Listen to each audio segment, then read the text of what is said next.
आज सकाळी सकाळी नाश्त्यामध्ये मस्तपैकी असा चिवडा बनवला आणि आम्ही बघा इथे ना निवडून निवडून शेव चिवडा खात होतो. कारण माझ्या मुलाला ना कच्चा चिवडा किंवा अशा चटरपटर गोष्टी ना खूपच जास्त आवडते आणि आमच्या घरी चिवडा म्हटलं की या सर्वांनाच आवडतो.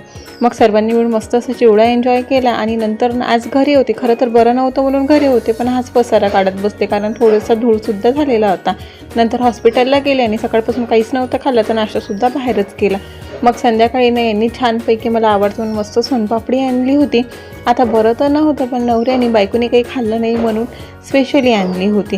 त्यासाठी मस्त अशी ना सोनपापडी एन्जॉय केली आणि सर्वांनासुद्धा दिली.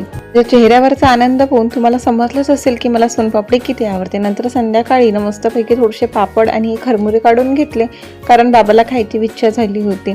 मग काय एकाला विचार झाली तर सर्वजण ताव मारतातच म्हणून ना हे घरी काढून घेतले. बाहेरचे तसंही मी खात नाही, सर्व घरीच बनवते म्हणून भरपूर असे काढून टाकले. आता मार्केटमध्ये मी जेव्हा हॉस्पिटलला गेली ना तेव्हाच मी भाजीचं सुद्धा घेऊन आली होती. स्वच्छ धुवून मस्त त्याला फ्रीजमध्ये सेट करून ठेवलं म्हणजे ते आठवडाभर पुरतं.